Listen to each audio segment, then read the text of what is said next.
Hi, and welcome to Finding Your Flow, the podcast. My name is Jen, and I'm your host. I'm an intuitive business advisor, founder of the School of Intuitive Leadership, and United Nations consultant. I help entrepreneurs find the path of least resistance, make the biggest impact, and experience exponential success. This podcast is about learning to trust your gut and take intuitive leaps forward towards the expansive life that is calling you inside. In these episodes, I will be inviting you to intuitively lead and live your most aligned and expansive life. We will talk about what it looks like and feels like to listen to our intuition, which comes through the channel of our right brain, and how to take action on it, which happens in our left brain. My mission is to help you navigate your business and life with your most important asset, your intuition, get unstuck, and take leaps that will allow you to bring your visions and yearnings to life.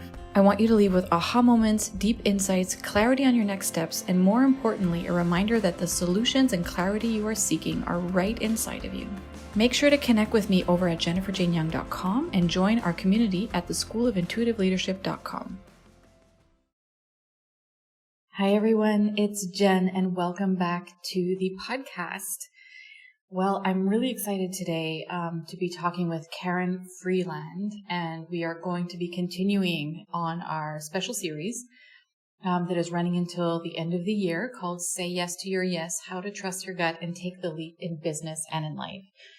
So essentially this series was inspired by a book that I wrote that is coming out this fall under the same name.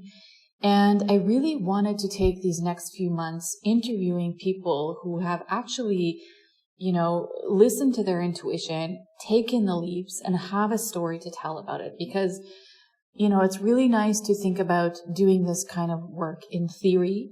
And I try to share as many examples as I can from my own life. But everyone experiences this differently. And I think it's really helpful to hear how others have navigated, trusting their intuition and taking a leap on it and what that looked like. And I think that the more we tell our stories and the more we demystify how scary it could be to listen to our gut, the easier it's going to make stepping forward for everybody.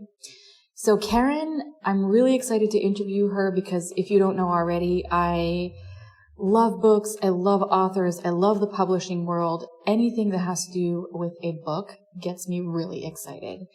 And Karin listened to her intuition and left the corporate world and wrote a book called The Ins and Outs of My Vagina, which is such a good title. And the tagline is a penetrating memoir. So it is a memoir. It is her story. And Karin is a recovered corporate workaholic. She traded her personal goals and dreams for a six-figure salary, only to wake up one day and find herself in a midlife crisis. Coming out on the other side, she has rekindled her spirit and her dreams, and she's now empowering other women to get out of their comfort zone, take action, and live their best life. Karin is a life coach for corporate women and moms, and I can't wait for you to meet her. So let's go over and meet Karin. Every time we discover something about our life that makes us realize that there was nothing wrong with us, a little bit of healing happens. Like 15 minutes a day, I would set a timer and I would just tell my family, Mommy's going upstairs. I just need 15 minutes. I'm going to write more of a chapter. And then next thing you know, that 15 minutes turned into 30 and then 40 and then 50. And all of a sudden I look down, I go, oh my gosh, I have a book. And just as you're talking about this, it's giving me this feeling of belonging. I can't even put words on the relief that I'm feeling just hearing you talk. It was like such a joy that I knew I was not going to regret this. Like I was not going to wake up on my deathbed and being like, man, that book sat on my laptop my whole life and I never did anything with it. How many people are sitting here right now, maybe even listening to this podcast going, I have a book. I want to write a book, but they haven't taken the steps. And, I can always look back and go, but I did. And that's a beautiful place to be. Thank you so much for coming on the podcast. I'm really excited to have you. Thank you for having me. It's great to be here. Yeah, we've been trying to get on together for a couple of months. Just a few. Just a few. But as I was just telling you, I feel like this is so perfectly aligned because your story is really aligned with the story I've been telling lately about, what it looks like to listen to your intuition, trust it, and then take the leap, which is exactly what you did with the publishing of your book.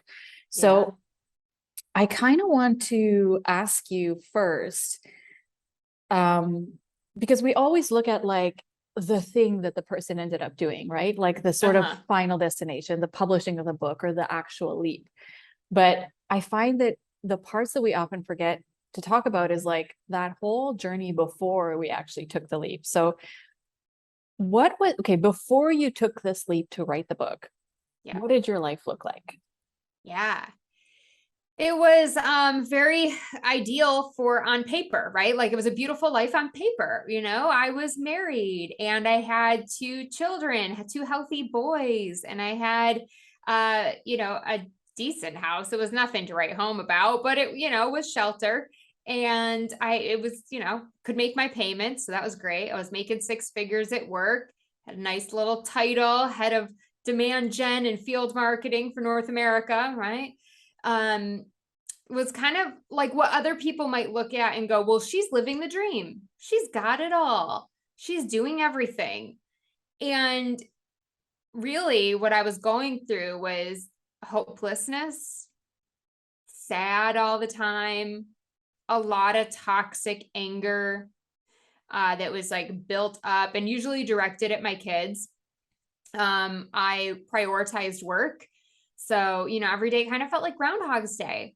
I woke up in the morning, I worked out really quick, tried to get the kids ready for school, try to get myself ready for work, shove everybody in the car, drop them off wherever they need to get dropped off, drive an hour to work, be angry, sitting in traffic, like, oh, I hate this. So by the time I walk in the door at work, my blood's boiling. I'm already like, and just total overly energized, overly sensory overload. And then I try to justify my existence all day because the sales team thinks marketing isn't doing enough. They don't like the brand and the website. 2 things I have no control over in the demand generation side. I'm like, do you want me to send an email or do a social media post? Because I can help you with that. And it just felt like this can't be my life. Like this can't be all there is to life. It's just working, and trying to prove myself to someone else who doesn't actually understand marketing. This is exhausting for me. But what would I do? That was the question. Well, if I'm not a B2B marketer, what am I? Who am I? What would I like? What would I enjoy? And I honestly just at that time, because I was going 100 miles an hour every single day, there was no answer to that question. So the easiest answer was, well, you've made your bed, lay in it. This is it. This is life. Suck it up, buttercup. Oh my God. There's so many things I want to dig into in what you said. First of all, like that scenario that you're explaining is like a scenario that so many people are stuck in, right? And again, like we have this idea, and I was stuck in it also like 15 years ago in my first career. We just think that we're, like you said, we're just supposed to suck it up and like continue. And I think the first cue, because my next question to you is like, how did that intuitive nudge start to arrive?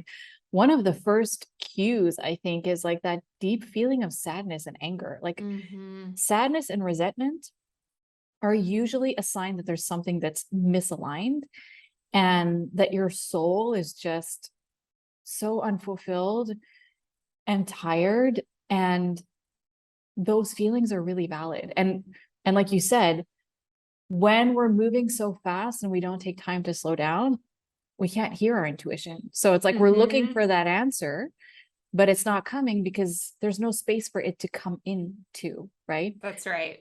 So, okay, the sadness and the anger and all that stuff.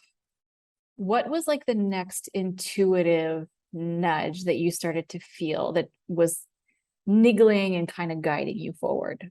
Yeah. And one thing I'll just say really quick on that anger, it was all misdirected, right? It was directed at everyone else. And really, I was mad at myself for giving up on a lot of my dreams. I was mad at myself for getting sucked into corporate and getting addicted to the money drug for so many years.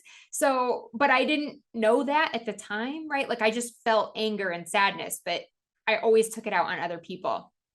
So for me, the next sort of intuitive nudge was There's a couple of things. For me, like life had to get worse before it got better, right? I had to Yeah. go to the rock bottom, if you will.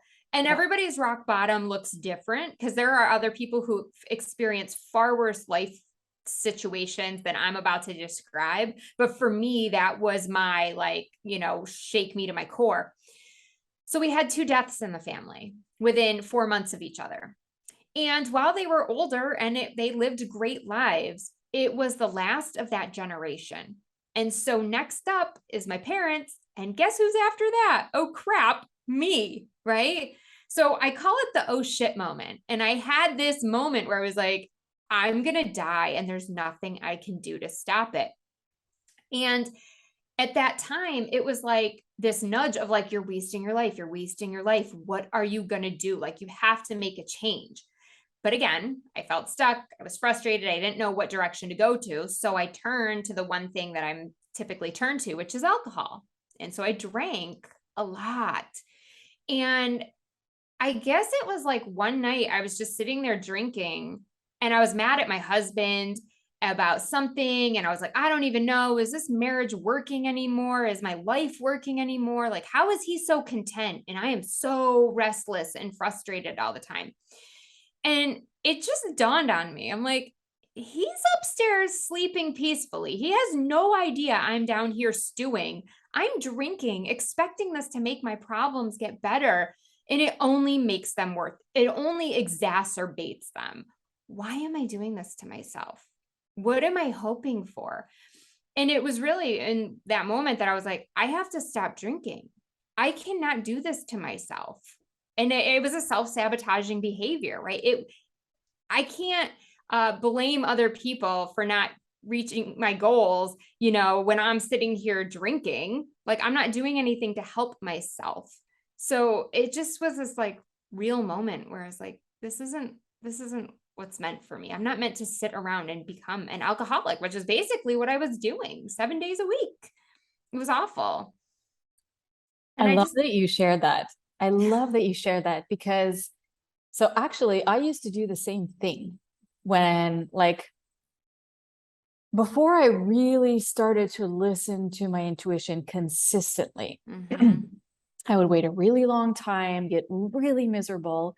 And same thing, the alcohol was the thing that would like relieve some of that, but also somehow strangely kind of spark some inspiration. It was like this weird, yeah, it's like this relief and then like happy drug kind of thing. Mhm. And it's so easy to slip into because like it's that happy feeling that we're looking for, right? Yeah. Um, so I And love it's that you so share that. fleeting though, right? Like it just comes and goes and you're chasing it. Yeah, And then a lot of times what would happen for me is I'm like, I feel so great. I feel so great. I'd have one or two too many. And then I'd be laying yeah, in bed on a Wednesday night with the spins. And I'm like, this is not, no, this can't be my yeah. life.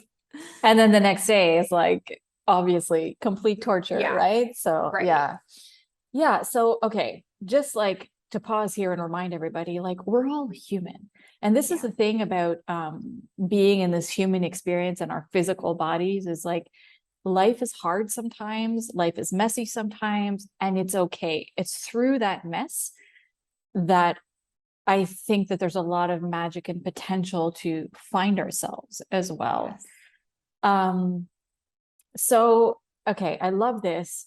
How did you, because I want to talk about your book. Yeah. I'm so excited about your book. Like, how did you get to that point where you were like, I need to write a book? Like, what happened between that moment where you realized that there was like so much Yeah. self-destruction and you were so miserable? And by the way, like the releasing anger on everybody else is such a human thing and such a common thing. Um, so like from that moment to like the writing of the book, like what Mm-hmm. happened there? Like how did you get that insight? Yeah, it was like a slow little spark, when there's like the end of the fire and there's like one or two little embers left, like that's all I had left. I mean, I was really just in such a down in the dumps place. And I was watching the movie The Secret. Someone suggested, go watch The Secret. It's all about the law of attraction. I'm like, the law of what? Like, I mean, I don't know anything about this, right? Right. So I'm sitting there and I'm watching this movie, and Jack Canfield is on there talking about how he got all of his books, the Chicken Soup for the Soul series, written. And out of nowhere, it's like a bolt of lightning. I mean, I literally felt a shift in my body, like I was being like guided by the universe, you know? And it just flew to the front of my head. And it was like, Karin, your memoir that you started writing 10 years ago, that is sitting on your laptop, that then, you know, that I started during a maternity leave, 9, 10 years ago, you have to finish this. This is your calling. Do this. And I was like, whoa, that's it. I'm going to write my memoir. And I don't even think I knew at that time that I was actually going to publish it. But I was like, Right. I told myself I was going to write a book. And I started, and I had about maybe 40,000 words at that point. Okay. But I had forgotten about it. Like it was sitting on my laptop because I wrote it during my first maternity leave, which was 2009. It's now 2019. And, you know, my kids are 10 years old and whatnot. And I was like, this is it. I have to finish this book. I have to tell my story. And I just started carving out like 15 minutes a day. I would set a timer and I would just tell my family, mommy's going upstairs. I just need 15 minutes. I'm going to write more of a chapter. And it was great. And then next thing you know, that 15 minutes turned into 30 and then 40 and then 50. And all of a sudden I look down, I go, oh my gosh, I have a book. I think I need to do something with this. Like, this is pretty good. And that was it. It was just like this little spark that suddenly, once I started stoking those flames, I started finding my creativity again, you know, and it was like, I had this new outlet that I'd never had for myself in years anyway. Yeah. And I just like gravitated to it. And it didn't feel like work, you know, it just felt fun and exciting. Yes. So you started writing that book like 10 years before. Yeah.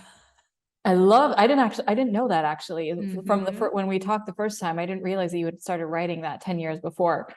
And I love that you brought that up, because what I tell people all the time is that our intuition starts speaking to us a long time in advance. And Yeah. it starts with like this little whisper. It gets us to start playing with something, and then we put it aside and we forget about it. But what I tell people is that your intuition never, ever, ever gives up on you. Yep. It never So does. true. And the thing is going to come back. It'll come back in the middle of a depression, in the middle of a breakdown. And so the good thing is that you don't have to have like this FOMO, a fear of missing out on your intuitive nudges. They will keep coming back, and they'll keep coming back stronger and stronger. And I mean, ideally, we listen to them as fast as possible, but also we can trust that the universe is going to bring us exactly where we need to be in order to really hear it and take action on it. And, you know, it often ends up in these places where, like, these darker moments, which again, I always tell people, like, for me, every single breakdown has always led to a breakthrough. And I think that that's what happened for you. So like, when you were sitting down to write your book, how are you feeling in your body? Oh my gosh, a lightness, you know, this like weightless feeling that I hadn't felt in years because I was carrying around this burden of life, really, and constant stress and tenseness. You know, my shoulders were always like up, and I could just, for once, could breathe. And yet there was an energy, you know, it was like when I was typing, it was like it was just flowing through me. Yeah, you know, and don't get me wrong. I mean, there were days where I had a little bit of writer's block, or I was like, man, what did happen? How did that play out? And so, you know, you got to work through those. But honestly, it was just such a freedom and expression of self that I hadn't experienced in a long time. Yeah. I love also how your book is essentially kind of an antidote, or like like an opportunity for healing for something you were experiencing, right? Which is something we all experience, is feeling all this stuff inside and feeling like we're the only ones, like we're broken, and we should just shove all those things down and just keep living this life that we've settled for. So tell us about your book. Sure. So the ins and outs of my vagina, a penetrating memoir, and I'll just flash it on the screen if anybody's watching the video, but is really a tale of what it's like to be a woman, right? It is the journey through womanhood that we all take from 5 years old, just even discovering, oh my gosh, I have a vagina, I have this body part. What does it do? What is it there for? To being 40 years old and being chasing the orgasm dragon, right? Like, how do I get my body to work and allow me to experience pleasure on a level that I typically am not able to experience with my partner? Like, how do I make this work? Am I broken? Am I the only one who's having these problems? And then I cover everything between, periods, pregnancy, miscarriage, something else that people don't talk about and they suffer in silence and they push it down and figure, I just have to deal with this. And really making it okay for women to have these kinds of conversations and not feel like, oh, she said vagina, or shh, don't talk about that. That's disgusting. You're rude, or and all these things that seem so taboo. And go, no, we're all going through it. Stop pretending like we aren't. Stop making us feel shame because no one wants to tell us, you have to pee after sex or you're going to get a urinary tract infection. These are things I had to learn the hard way. I didn't even know that. Yes. Oh my God. Yes. Oh, wow. Well, see, this is why you got to read the book. And I know you have a copy. I know, it's been like on my list with the move to Mexico and everything. But yeah. So here's what I love about this. I experienced this. Okay. So obviously your book goes back like from when we were like little girls, right? Yes. One of the things that I realized is that even if those moments have passed, all of those moments in my life where I thought I was broken, even if it has passed, it is still weighing heavy in me today. Yeah. And every time I discover a little something that reminds me that, oh, that thing that I went through was actually so human and so normal. I wasn't broken. So it's like every time we discover something about our life that makes us realize that there was nothing wrong with us, a little bit of healing happens. Yeah. And then I feel like it frees us for anything that's coming in the future that we are going to experience and prepare us to not freak out about it. Yeah. I love that you said that because I truly believe this book is for any women, at least 18 and up, maybe 16 if you're mature, right? Or you're already sexually active. I mean, there's not anything that you're not going to already know, but certainly 18 and up, because yes, if you were 18, 19, 20, whatever, you're going to learn about things that you never would have known about, right? Your friends are not going to tell you about the mucus plug. They're not going to tell you about an episiotomy, right? All these things that you're going to experience someday, but nobody's going to tell you about. Or like you said, you could be 65, 70 years old. I mean, I've had women who are that old who have read it and love it. And I have other women who've said, you know what, I'm already past all that. I'm thinking you're missing out though, because you have that opportunity for healing, as you said. And I love that. Yeah, because these moments in our past when we've had, the thing is, it's like a lot of these things, when we don't know about them or we feel like we're the only ones, become little traumatic moments. Yeah. And any traumatic moment that we bring forward with us causes like this heaviness inside of us. And I know for me, this happens with me all the time, like in business, when I'm having a hard day in my business, if I get on a call with a business friend and we talk through it and he or she is like, oh yeah, I'm going through the same thing, or I went through the same thing last week or last month, there's an immediate relief, an immediate like, okay, I'm not broken. I'm not going to end up in the streets. I'm going to be okay. Yes. So it's with everything, really. I mean, I think that just having these conversations are so, so, so important. Thank you. Yeah. I'm so excited that you wrote this book, man. I don't think anyone has ever written a book like this for women to help us understand our bodies, our experiences. And there's a lot of silencing, for women, a lot of like, I'm reading another book right now called Break the Good Girl Myth. And it's a lot about that also. It's about like how we just shut down and close off and get silent about things instead of like expressing them and letting them out into the world. So I think you're definitely setting a really beautiful stage. And it's such an easy read. So it doesn't Yeah. feel textbooky. You know what I'm saying? Like you're going to experience it through my stories and actual Yeah. situations. And you're going to be able to almost like dive right in and feel like you're there in the room with me, experiencing everything that I'm experiencing. So it's a Yeah. beautiful way to relive all your stories also and give them new meaning, right? So Mm, that thing that was once traumatic can maybe now become just a part of growing up. I right. tell one story in there where I was at a pool party and I changed and I left my underwear and I only had, this is like the early days of me having discharge. So I just wore like a panty liner, but I was like, I only have one panty liner. What should I do?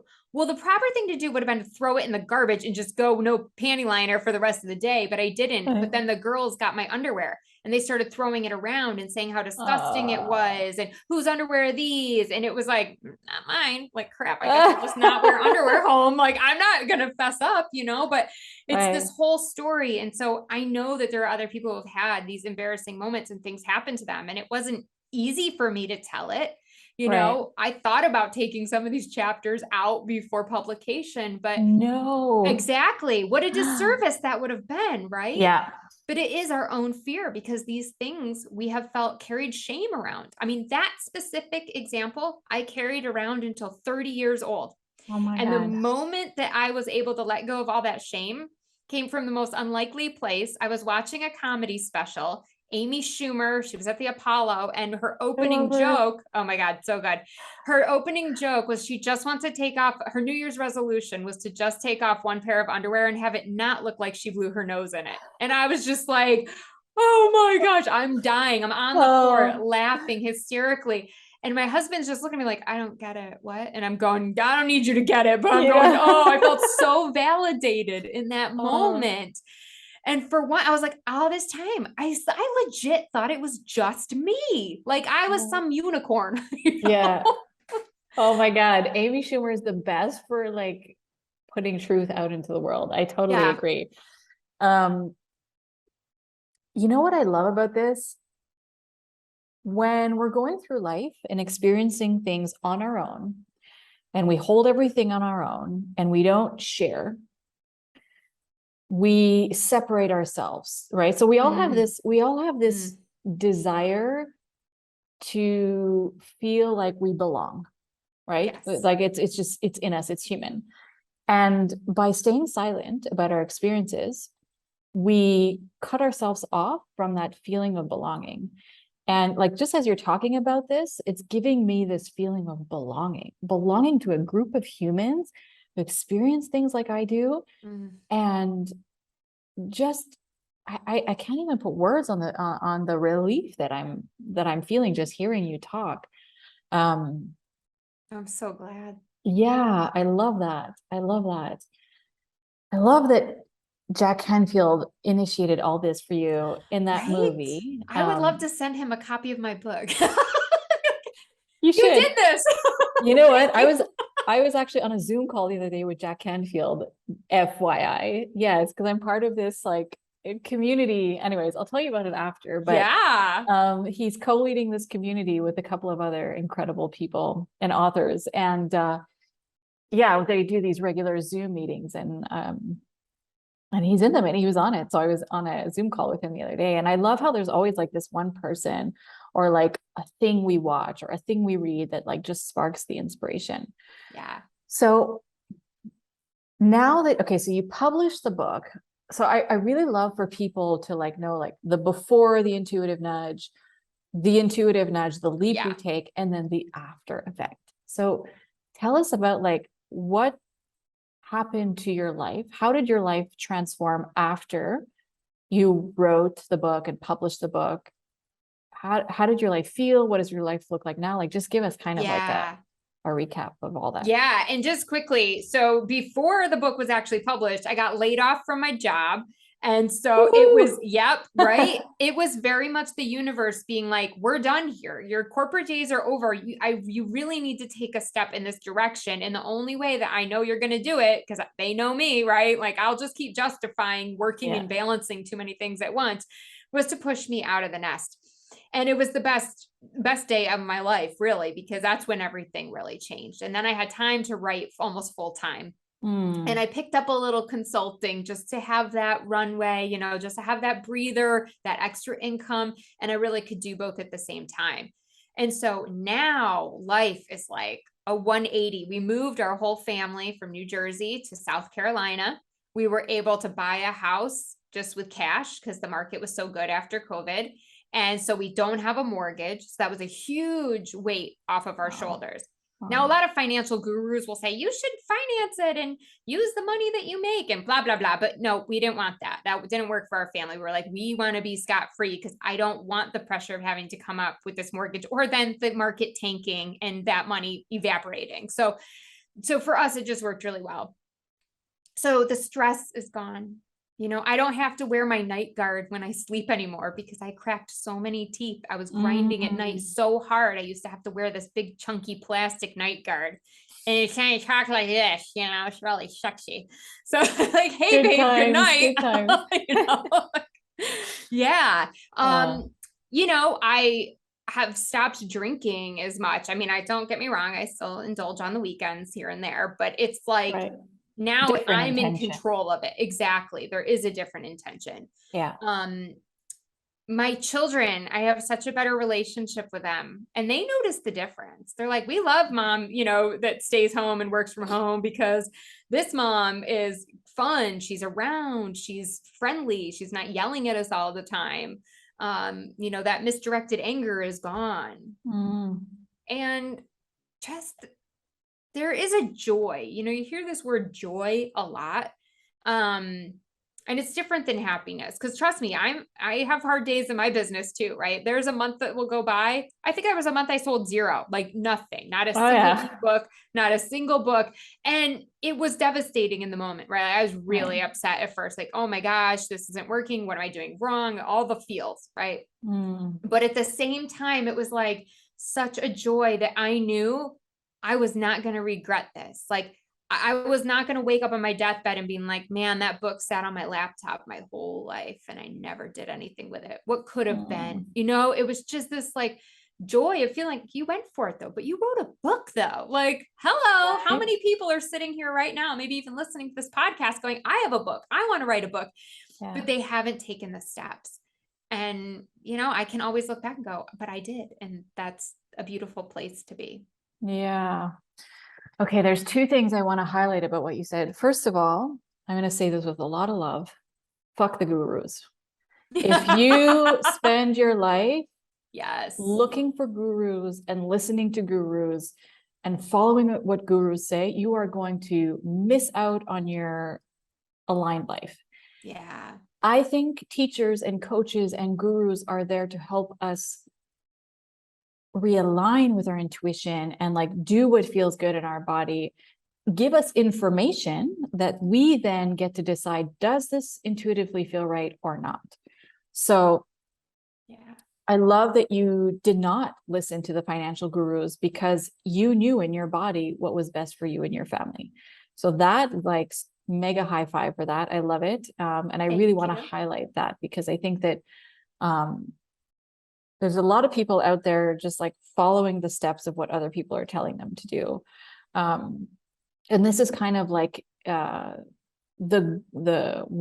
of the missions in the School of Intuitive Leadership, which is my company, and in our program, the Intuitive Business Incubator, is exactly this. It's like to help entrepreneurs get the information they need and then help them tap in and see, okay, what is the direction you feel you need to take? What is the next leap you feel you need to take?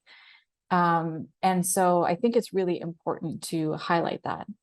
And the other thing I wanted to highlight is that, this is not something that happens overnight, right? So leading a life intuitively and then achieving things and reaching goals and publishing books, like you have to start somewhere. You have to just get started. And so how you started with just your 15 minutes a day, it's like a date with your intuition, but it's also like a date with like what you're trying to create for yourself, and a lot of us want to just make that one big leap and then we're done and it's over and we've reached the thing. It's actually about these small little things that we need to show up to every day. It's so true. And I want to just Yeah. share one other little story from the book, with my second son, because you talk about the gurus. And Right. so with my second son, they were my second full-term pregnancy. They were worried that I had another ectopic pregnancy. And so they were giving me guidance to abort. And I knew, oh my gosh, Jen, I was like, no, I'm not comfortable doing this right now. And I'm crying. I'm in the doctor's office, right? People in white coats are telling me you have an ectopic pregnancy. We think it's ectopic. But the woman in the, like the nurse technician who did the ultrasound had made a comment. She goes, well, it could be a burst cyst. And I am notorious for having ovarian cysts. And I was like, if there's a shadow of a doubt, I am not doing this. And so I called my OB who was not at the hospital, got her on the phone. She's like, have them send me everything over. And of course they're treating me because, ectopic pregnancy can be very serious. So they're treating me very carefully. They don't want me moving, like just sit still, basically. The doctor looks at it, calls me back. She goes, you know what? I'm going to go with you on this. She's like, I'm not ready to terminate this pregnancy either. She said, but listen, you have one stitch of pain, one drop of blood. She's like, I want your butt back in that ER and we are going to do what we need to do to save you. And I thought, okay, I'll do this. I went home a week later. I'm still feeling fine. I went in for my second test. It was a burst cyst and my son was just where he needed to be. And I cannot tell you, I get just even thinking about it. Full spinal chills right now. Yeah. Right. It's just like this feeling of, oh my God, this is like the things that could happen when you don't listen to your intuition are really, I know, a life. This is crazy. And, I often have this question that goes through my mind, and every time it scares the fuck out of me. And also reminds me how important it is to listen to my gut, because sometimes I'm sitting and I think, I wonder what my life would look like if I would not have said yes to all those intuitive nudges. What if I would have not left that 12-year, destructive relationship? What if I had not said yes and moved to Mexico? Oh my God, the things that would not be in my life today, that is what freaks me out when I think about it. And every time I think about that, I'm like, there's no more ignoring my intuition, because now that I have all of this, the people, the experiences, the knowledge, the wisdom, all of this, if I imagine not having any of this in my life because I would have not answered the call, it just brings so much sadness into my body. And so this example that you just gave about like your son who would not be here if you had not trusted your gut, like holy mother flower. Right. And I'm like, if this can save one other person's life, if one other person reads this book and goes, oh, you know what, and gets in maybe in a similar situation or maybe something a little bit different, but thinks about that and goes, nope, I'm going to trust my gut here. Wow. Like the ripple effect that this can have is just huge. Who knows? We are so much wiser than we think. And we are born into this world with natural intelligence. I always tell people, we all know that animals have instinct, right? We don't doubt that. We've never doubted that an animal has instinct. We see it happening. They just, intuition is human instinct. It's like we have it also.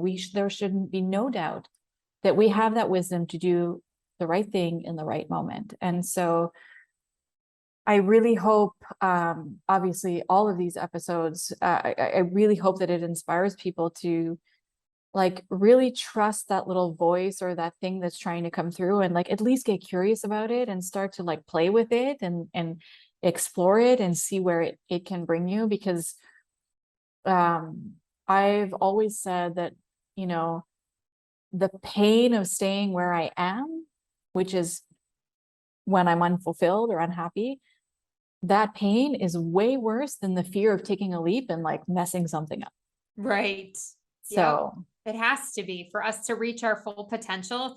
We have to take that risk and trust ourselves. Because I truly believe too that we aren't given these dreams so that we don't follow them. Like, we're given them for a reason. They're put on our heart and in our minds, I think from our creator, but wherever you think they come from. And they're meant for us to follow. Like, it wouldn't be there if it weren't designed just for you. Yeah. Oh, I totally agree. I totally agree. Well,